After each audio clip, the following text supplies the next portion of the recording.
You're listening to Outnumbered the podcast, episode 224, What I'd Tell a Younger Me About Twins. We can't wait to dive into this episode. As the mom of twins on this episode, I loved my experience with twins, but it was also so overwhelming. So I'm excited to share with those of you who might be expecting, or if you know anyone who is, please share this episode. We're going to talk about being overwhelmed, about accepting this role that you have, about fighting for the birth that you want, and so much more. So let's do it.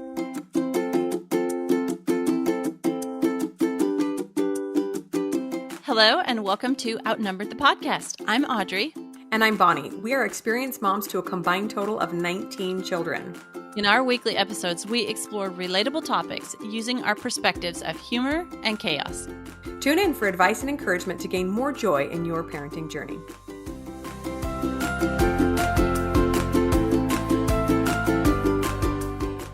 Welcome back, friends. We are excited about this episode. We are doing another in our series of What I Would Tell a Younger Me, only today we're talking about twins.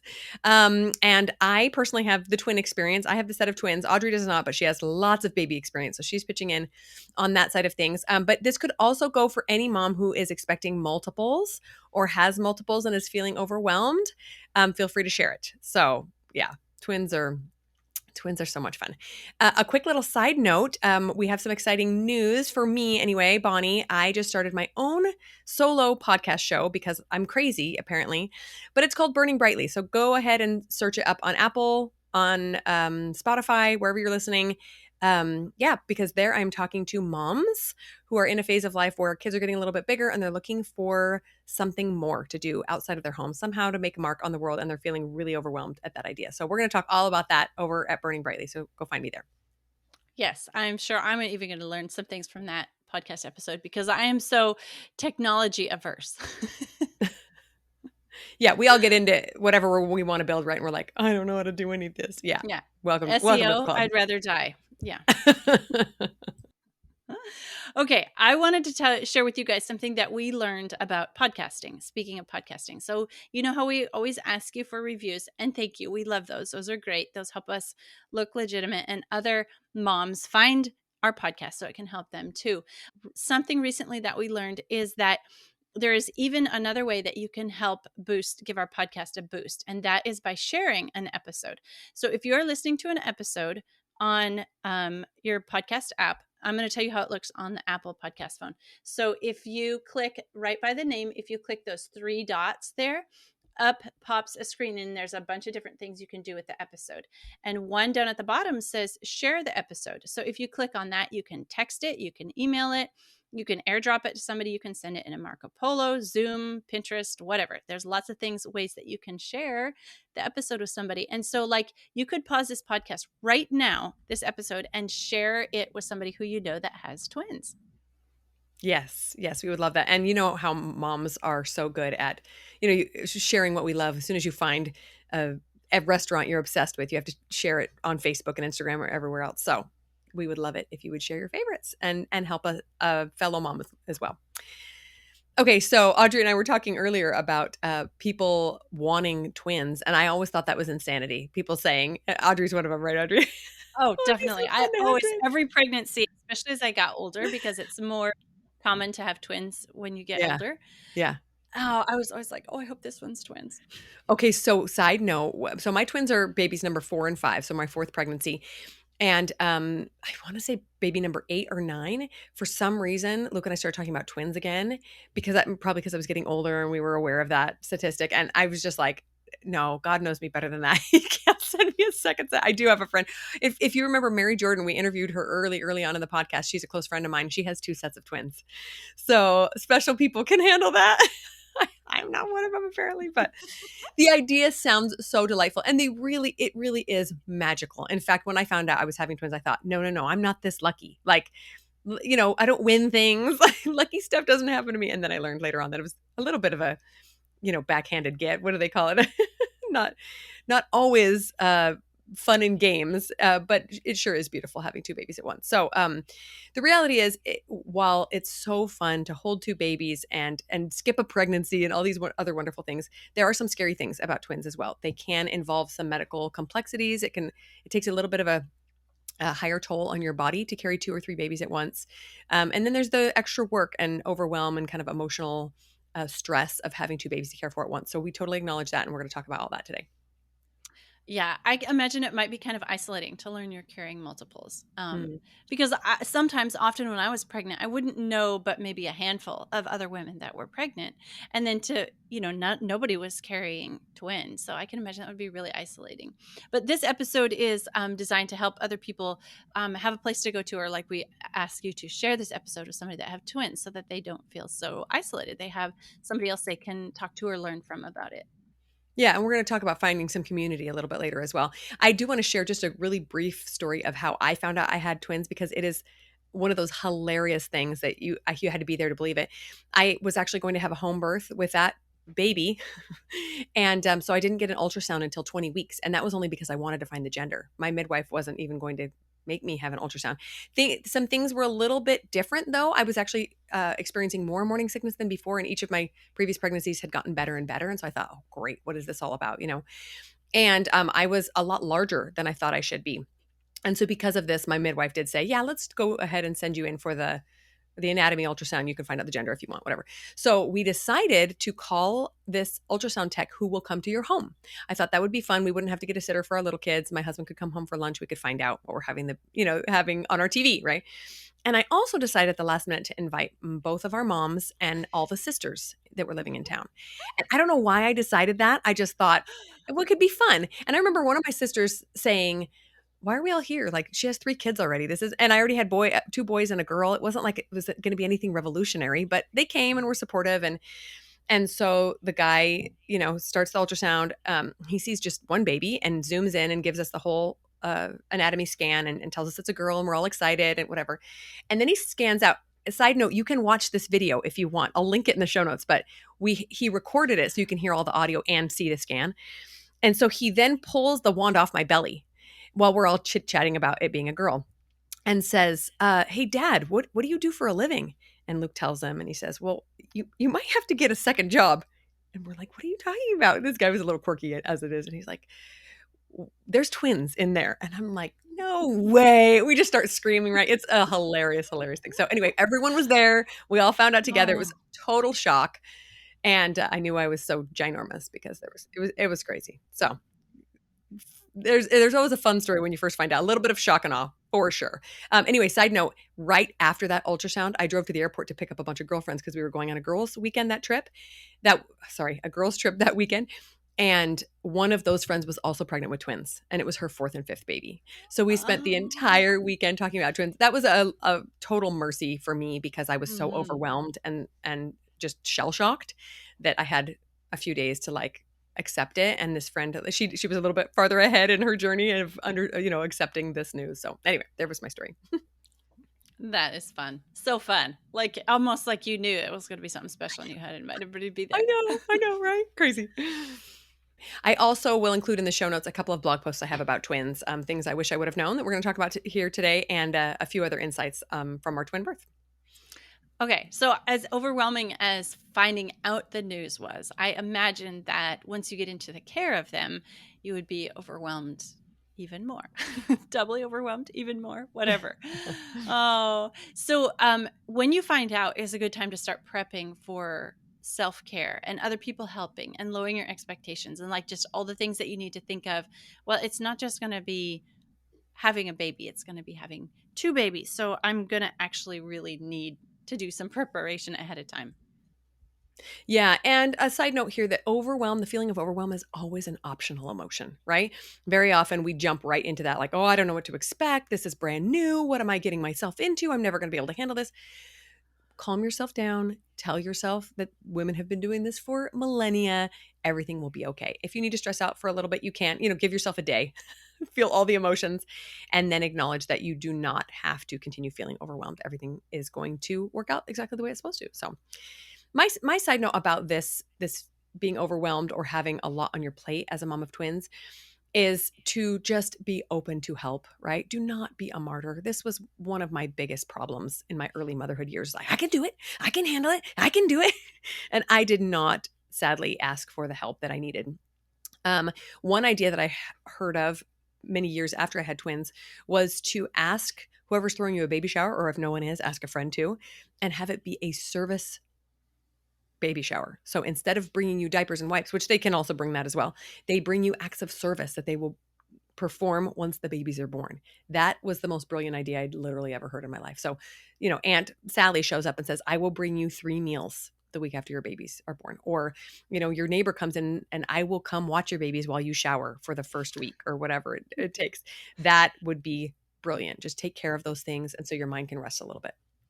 Yeah. I know when you have one baby, there's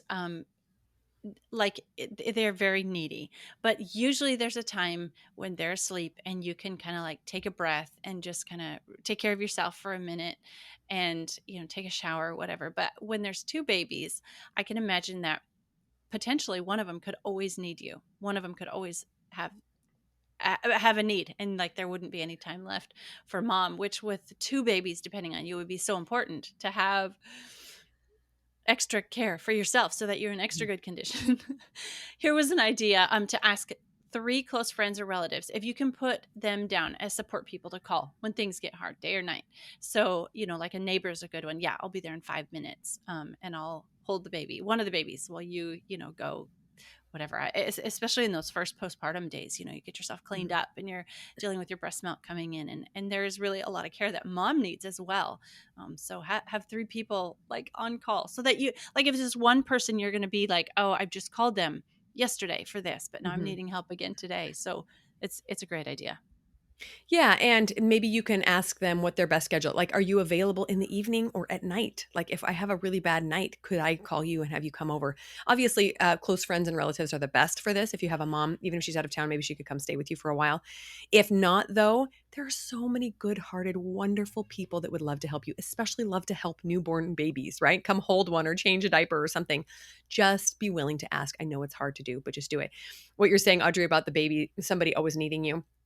I I love to refer to twins as this. When you have one baby, eventually they have to sleep.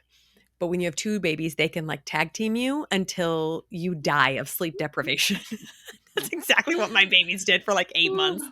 Why are you 2 never asleep at the same time? It's so, so hard. So yeah, plan for that. And that leads us into tip number 2, which is have a plan for feedings and sleep schedules. Now, before the babies are born, obviously, you can't anticipate everything. You might have one that needs to eat every 2 hours and one that, quickly stretches it out to 4. So you just do the best to get them on a schedule together. Now, I did nothing of the sort with my first 3 kids. They just kind of gradually fell into their own sleep and feeding schedule, and it was great. And I'm like, oh, this is how babies are. Fantastic. And then the 2 came, and they could not have been more different. They were up at all hours, and like, they made me crazy. I thought I was going to lose my mind. I know exactly why sleep deprivation is a form of torture. It was so hard. And it was only until about 8 months that I thought, we can't survive like this, that I finally sat down and said, okay, I know you can go this long. I'm going to feed you here. I'm going to put you down here, and made this schedule. But without being really intentional about it, it's almost impossible to survive. So be intentional about it. Oh, do as I say, not as I did, right? Yes, learn from me. Oh, so did you breastfeed your twins? Yes, so that was another thing that I probably could have been a little bit more flexible on. I didn't do any pumping. I just breastfed them both exclusively. And it was really tricky for me to tandem feed. I just didn't love it. And so I was feeding one and then feeding the other and then feeding the other and then feeding the other and then like that 24 hours a day. So that's one thing I wish I would have let go of a little bit. I wish I would have either pumped and allowed somebody else to give the baby a bottle, or even propped them up with a bottle or something, or even fed them formula. They would have been fine, and I would have had a little bit more sanity. So it just, again, don't be a martyr. Do what it takes to take care of you mentally and those babies physically. Sure. I imagine that your milk supply can get affected by how much sleep and rest Oh, and I'm food I'm and all those sure. things you Yeah, can. I'm sure. Yeah. Yeah. So yeah, we have a whole episode about helping babies get to sleep, and we shared some amazing ideas in that, but just like the challenges of having 2 at once. So like, this is going to be like Audrey Asked Bonnie questions episode, but what about baby wearing? How does that work when you have twins? Like, that was often a way that I would put a colicky baby to sleep, was wrap them on my body and go for a walk. Can you do that with 2? Yeah, you totally can. In fact, I had this really cool baby wrap that was actually designed for twins. However, one of my twins was much higher need than the other one. Now looking back, I'm pretty sure it's because she had a dairy issue and I was not aware, and I was eating dairy. And anyway, so tended to put the other one down and me just rock this one incessantly, bounce her and burp her or whatever else she needed. But very often I would just wear one and either put the other one in a stroller, we'd go on a walk, or I'd wear one and put the other one in a bouncy seat, or very often one was napping and the other one just needed to be held. So for sure, baby wearing is a huge boon. If you can make baby wearing two a thing and make it work for you guys, that's awesome. You can either do two wraps, one in the front, one in the back, or you can get the special twin ones. When they're very, very little, I recommend the special twin ones, or even just wrapping one wrap around both of them on your chest. That's pretty like they were in your womb. doable. They're used to that. Yeah. Yeah. They're used to just being all bunched up together and cuddled up together. So totally necessary, or totally helpful, and very, very necessary. Yeah, we have a whole episode on baby wearing too. And I have seen moms carrying like a toddler on their back and a newborn on their front. Like, I'm always like, oh my goodness, you are amazing superwoman. Okay. And finally, just a reminder to be flexible when things are not working for you and you find yourself beating your head against the wall. Find a different way to do it, or recruit help for that feeding time or that schedule. My husband did not get much time off work too. I think he had like 3 days off work. And then it was just me. So yeah, having an extra set of hands, really, really beneficial. Even if you can just hire a teenager to come over in the afternoons and help you for a little bit so that you could get a nap, or make sure that everybody is fed and happy for at least a few hours of the day. Yeah, so good. Okay, number 3, pregnancy and birth don't have to be scary. This is true for one or two, one or multiples. They don't have to be scary. Women have been doing this for millennia. Women were made for birth, even Mm-hmm. the birth of two. Like, I always say that your body's not going to make a baby bigger than you can deliver in 99.9% of the time. And I Mm-hmm. think that if your body wasn't able to deliver two babies, your body would not carry two babies. In fact, I could be completely wrong on this, so you'll have to disabuse me of the notion. But I've always thought it would actually be easier to deliver two because each one would be smaller. Like, you're going to have two 10-pound babies, right? Yeah. Well, yeah, I'm sure it's possible, but I did not. Thank goodness. And yes, and I will say this, they're smaller. The only part about birth that was harder with twins is that you just had to do two back to back. I had the first one came in and I was like, "Oh, yay, she's here, everything." And for a second I forgot. I was just gonna have to push another one out. And a few minutes later the contractions start up again. I'm like, "Oh no." You imagine giving birth and then you have to go and do it again. Oh, that was super fun. It was actually beautiful. Their birth was a really, really beautiful experience. And just a side note, I had an added complication of my first birth having been a C-section. So all my births after that were technically VBACs. And so when I got pregnant with twins, that was my first worry is, oh, is anybody going to let me have these babies vaginally? Side note, no one has to let you. You can just have them, for the record. Woohoo! Email me if you want more information about that. But I did go back to, yeah, when I wasn't really comfortable. I did have a midwife who was willing to deliver them at home, but I personally felt more comfortable going to the hospital. So I was interviewing some OBs and I had one that I went into who was also a twin mom. And I thought, oh, good, she's going to get where I'm coming from, that I really, really want to give these twins the best chance at a natural vaginal birth. And she looked at me and said, I don't really trust these babies to do what they're supposed to do. I think we're just going to schedule a C-section. And I'm like, see you later.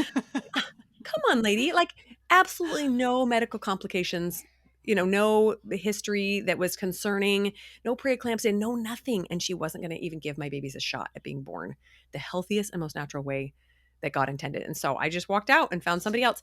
And it just requires some research. It just requires some work. You need to find a practice that you love and trust, and be aware of what the protocol is at the hospital as well. When I showed up at the hospital, I found out that they were going to make me give birth in an OR just in case. So, the lights and the whole team and everything, I was giving birth vaginally in an operating room just in case. Oh, gosh. So anyway, get a twin-friendly midwife or OB and a doula if possible, somebody to help advocate for you for when things get hard and you're not able to speak up, but they start doing things to you that you might not be happy with. So there's my TED talk about giving birth to twins. I'd be like wheeled up in the operating room, like, okay, who wants popcorn? We're gonna have a show here. Oh, but you guys, without a medical reason, twins can and are and have been born vaginally without problems all the time. It is also a natural way of birth. Find a provider who agrees and fights for it. Think about it. One of the first births that we have details of in the Bible is a twin birth. Mhm. Yeah. And there's some kind of some cool details about there's more than one twin birth in the Bible. The one where the one baby stuck out his hand and they put this red string Yeah, around it because he was born first, or maybe it was a yeah. foot. I can't remember. Mm, Yeah. It like there was no operating room in that birth. It was mhm, natural. It was vaginal. You can also find accounts on Instagram that promote birth naturally, vaginally, twin birth. I know that the pain free birth account has done shared several videos of twin births that were natural, home mhm, water birth and mhm. all that. So if you want it and it looks like it's okay medically, just go for it. You can do it. It has been done. It can be done again. Yes, yes, and it's a beautiful, beautiful experience to be able to grow and then birth 2 babies all by yourself. You feel like a freaking Amazon woman. It's awesome. You are a freaking Amazon woman. Side note, I would also just say that your body does know what to do. Get medical support, obviously, but also just trust your instincts. So, I was told to get on a very strict diet to make sure that I had enough calories. And yes, obviously, I needed to make sure that was the case. But my body had never struggled to gain enough in the past, and I kind of worried and obsessed unnecessarily that pregnancy, thinking, "Oh, what could go wrong?" But sometimes when you let your mind spin off, it can bring back a lot of worry. So I was also really, really nervous about doing any strenuous exercise. They kept telling me, oh, don't overdo it, don't overdo it. But my body was used to strenuous exercise. I had lifted weights until the day I gave birth with my previous baby. And so I kind of let myself, like I said, worry unnecessarily and didn't do things that probably could have benefited my body because I was so stressed out about having a miscarriage or something bad happening. So listen to that body and just listen to what it's telling you you need, within reason. Obviously, if your doctor says do not get off bed rest, do not get off bed rest. But if there's no medical problems, you can by and large trust what your body is asking you. Right. Having twins in and of itself is not a medical condition. Yes, thank you. Yes. Yeah. Yeah. So, how to trust your body? Let me just give you permission here to be the expert on your body. Nobody spends as much time in your body as you do. Yeah. So Mic drop. you are yeah, you are the expert. A doctor who sees you once a month or every week, still isn't an expert. You're spending the most time in your body. So we hereby give you permission to be the expert on your own body because you're the one most familiar with it. Yeah. That's all I have to say. Just trust it. It knows it. It'll talk to you. Just listen to it. Yeah. And a side note about worry, I did have one scary episode about halfway through my pregnancy. I had some contractions and it really freaked me out. And now looking back, and thanks to a couple of other experiences, I realized that a lot of that was probably created by my brain. I was, there were a couple of circumstances, long story, but I was really nervous, especially around this one part of my pregnancy.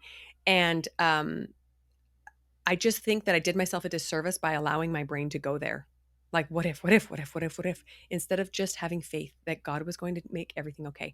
And does that mean every twin pregnancy ends perfectly? No, it doesn't. Of course, there are potential bad outcomes with any pregnancy, but dwelling there and making your brain go there over and over and over is never going to serve you. So just assume everything is going to be just fine and allow yourself to live in that peace. And then if something goes wrong, you can choose that time to worry. That's my side note about that. Okay, fourth tip, you do not need to buy double of everything. Sometimes it can feel kind of fun, right? Ooh, twins, let's go to Target and buy 2 of everything. Totally unnecessary, though. There were a few things I wanted more of, like extra blankets, extra outfits, obviously, those newborn outfits when they're pooping all the time. But please don't go broke buying all the things, especially those larger baby items. That's just unnecessary. That is so true. One newborn needs so very little that you can get by on so little. I remember one time with one of my kids looking at like this huge stack of clothes like that they never wore or only wore once or something. And then, like all the baby toys, we didn't get a crib or a bassinet, but had we, it would never have been used because we didn't use those kind of things. So like you mentioned having one baby in a stroller and the other wrapped on you, well, you don't need 2 strollers or a double stroller or any of that. Just lots of examples where maybe just wait until you get into it to see what you need Mhm. and then get it. But don't go ahead and go buy, 2 of everything. Maybe you're not going to use 2 of everything. Yeah, absolutely that. You may get to a point where you're like, actually, neither of my babies really likes being wrapped to me, or they really like to see out and about. Okay, I do want to get a double stroller, whatever. But you can definitely wait until there's a need to do that. One thing I do recommend though is having at least two places to put babies while you're showering or going to the bathroom. So I had a little bouncy seat from one of my babies, and somebody gave me another one for the twins, and that was beneficial. Not those first few weeks where they're just sleeping all the time, but as soon as they like to kind of sit up and look around, they would just freak out if I laid them down while I was trying to shower and there was nobody else to hold them. So I would put them in these little chairs, bring them in the bathroom with me, and they were happy as a clam while I was going to the bathroom or doing those things I needed to do, right? Yeah. Obviously, some things you'll need double of, 2 car seats. You can't Yes, put there 2 you go. twins in 1 car seat, right? Yeah. Obviously, but you don't just go out and buy 2 of everything. You might not need it. Mhm. Okay, last tip here, is don't expect to get clones of the same human. It's not going to be 2 identical creatures. Even identical twins are 2 completely separate humans. They each have their own personality and their own lives. In college, we studied twin psychology, and it is fascinating how Really? much of their brain is the same. But it's just really a small segment of their life that Mhm. is identical. There's so much that is different. Yeah, and I don't think I would have ever acknowledged that I actually thought this until I had the twins and I was like, "Why are you so fussy? I'm doing everything the same with you as I'm doing with you." And now as they've grown up, they are completely different human beings. And obviously logically that makes sense, right? Even with identical twins, they might look the same or, have similar flicks of the wrist or whatever, but their personalities are going to be very, very different. So that's just a good reminder and to acknowledge their differences, but beware of labeling them early or unfairly. Okay. So this was a challenge for me as well because I had one that was a lot higher needs than the other one. So it was always kind of like, take the cranky one. Can I need a break with this cranky one. But I thought, well, that's not really fair either. She didn't pick this body that's struggling more than the other one, right? Um, so I keep trying to remind myself that as well because they're the same age, you very often want to lump them in together, but to remind yourself that they are two very different human beings that have very different needs. And honestly, now that my twins are almost 12, I actually forget that they're twins sometimes. We do call them the twins when it's easy to. Hey, twins, come here. But they are so, so, so different that sometimes I'm like, oh, yeah, you guys are the same age. That's right. Even in appearance, I think one of your twins resembles her older sister more than her Yes. twin. Yep. Yeah. Yeah. It was They don't look so anything fun. like, yeah. Yeah. Something that was so fascinating to me about twin psychology is have done a lot of studies on twins that are separated at birth. And then they Mm, study their lives, like maybe they get to meet each other at 40 for the same time. And it's interesting all the things that are the same at the meetup, like maybe they'll have this same favorite color or they'll be wearing the same style clothing or that kind of thing, which is very fascinating, mhm, separated at birth. mhm. But they've been living completely separate lives. So, Yeah. So just cool. Yeah. yeah. So embrace the beauty, the delight, the magic of having twins. Don't beat yourself up during the hard periods. There will be hard periods, harder than just a singleton period. Try to enjoy them. Take time to cry. Take time to take care of your own needs. Whatever you need. You need to be like we see the mother of a new, the new mother, the mother of a newborn, as being such a beautiful, newly birthed creature in herself. But when there's twins, that's like there's just something that you need to take extra special care of that kind of mom too, because you're taking care of two. Two are depending on you. That's right. That's right. Your self-care should be double. I know Yeah. that sounds hard, but you're gonna need Yeah. help. So go Yeah. so go find Yeah. it, right? Because you feel like you have half the time or even Yeah. less than half the time for self Yeah, care. exactly. And just allow yourself to put everything else on the back burner. This is a very special time for you to bond and connect and keep these two babies alive. It's okay if nothing else gets done. In fact, we didn't do any homeschool for about a year, at least 6 months. We didn't do really anything. We did get out of the house occasionally because I needed it for my own sanity. But I had a 6-year-old and a 4-year-old and a 2-year-old and newborn twins. And it was like, okay, well, one more day of just trying to feed everybody and make sure everybody's got a diaper change. That's all, that's all I can do today, right? And that was enough. That was exactly what I needed to do. So don't forget to find your community. So there are lots of mom support groups for moms of multiples. You can find them in real life. They might require a little bit more driving depending on how busy of a place you live in, metropolitan area, but plenty online, tons and tons on Facebook. It can be so comforting to get on a group like that and go, oh my gosh, I'm losing my mind, and have everybody else go, yes, I totally get it. You are, right there where we've all been, and to tell you that it gets better and that you're going through a beautiful phase, right? You can ask questions, right? Things will come up that you hadn't thought to ask before, and you can ask these more experienced moms, and they can just reach out with a hand of support. Very, very helpful. Okay. My final thought is if you don't have twins, you're not expecting twins, or you haven't had twins, again, will you please share this episode with somebody who has? But also, I think those of us who haven't had multiples are now a little bit more eyes open to what it takes to be a twin mom. And so next time I hear of somebody having twins, I am definitely going to offer more help, more support, meals, hold the baby, whatever it takes. I did have one final question for you. Do twins run in your family? Was it genetic? So actually, I found out after having twins and doing all my research that only fraternal twins can be hereditary, that identical twins are just a fluke. So I do have some twins on my dad's side, actually 3 sets, if I'm remembering correctly, but I'm only related biologically to the mom of one set. The other ones were in-laws. And that mom had identical. So I think it was just a fluke. I just have a large family on that side. So I think it's just one thing after another. I will say this too.